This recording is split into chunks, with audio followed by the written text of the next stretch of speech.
Halo, ini adalah lanjutan dari video untuk memastikan frekuensi dengan nilai tetap menggunakan satu transistor saja, ya. Di sini saya menggunakan seri transistor 2N, bisa 390 sekian atau 2N222. Seperti yang saya pakai. Jadi di sini bisa dilihat, ini hanya menggunakan satu transistor saja. Jadi ini adalah versi generator pulsa yang paling murah selain menggunakan microcontroller ataupun NI555 untuk penghasil clock pada si ultrasonic sensor mungkin. Ini adalah bentuk gelombang yang dihasilkan, bisa dilihat cukup identik dengan nilai pulsa yang di-trigger kalau kita program pakai Arduino. Jadi di sini dimana nilai yang dihasilkan dalam clock ke high-nya berkisar di sekitar 20 ms. Ya, cukup lah. Dengan periode sekitar 2, 4, 6, 8, 10, 12, 14, 16 ya, sekitar 15, 180-an ms.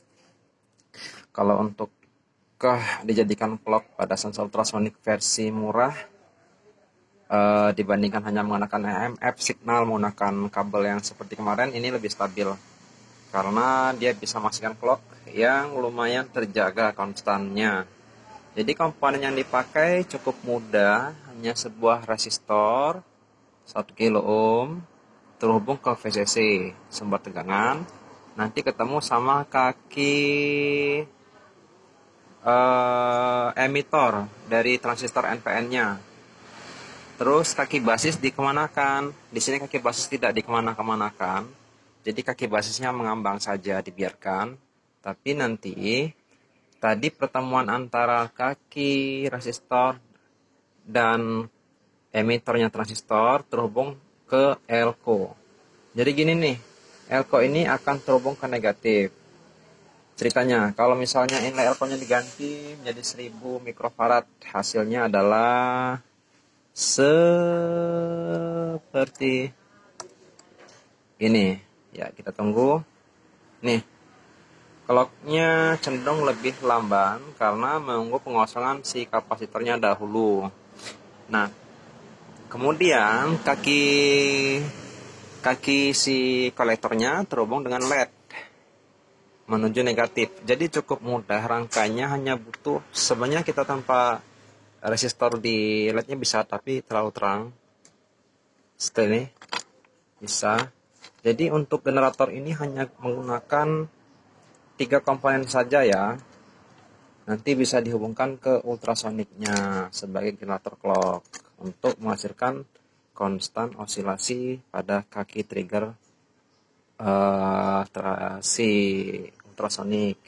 Jadi cukup mudah teman-teman, nanti bisa dipraktekkan.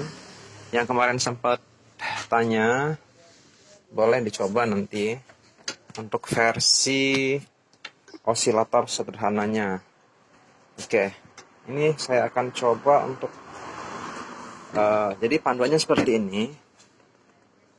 Nanti untuk trigger pin ultrasonik dihubungkan pada kaki emitornya si transistor seperti itu. Jadi cukup menggunakan satu transistor saja kita sudah bisa mendapatkan clock. Tuh clocknya cukup lah untuk trigger si ultrasonik.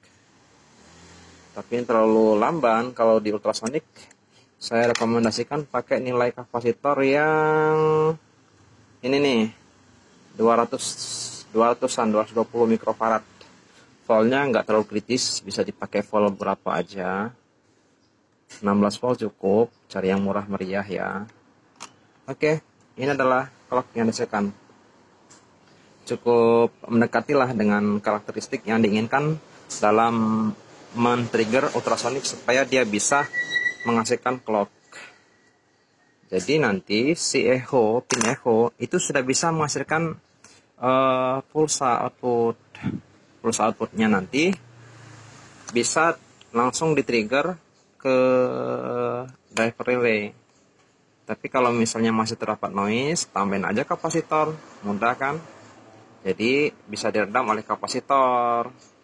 Seperti itu. Oke teman-teman, berikutnya kita akan lihat kembali nilai clock yang dihasilkan cukup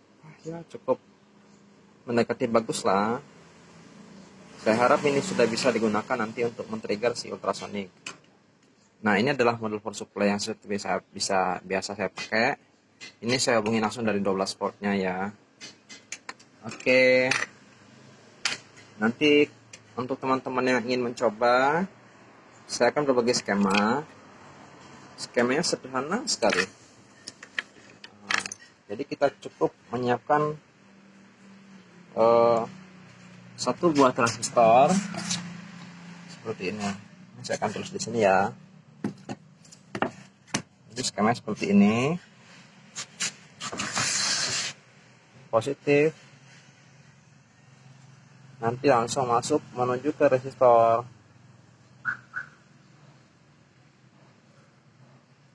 Ini pilih 1 kilo cukup. Jadi ini nanti ketemu sama kapasitor.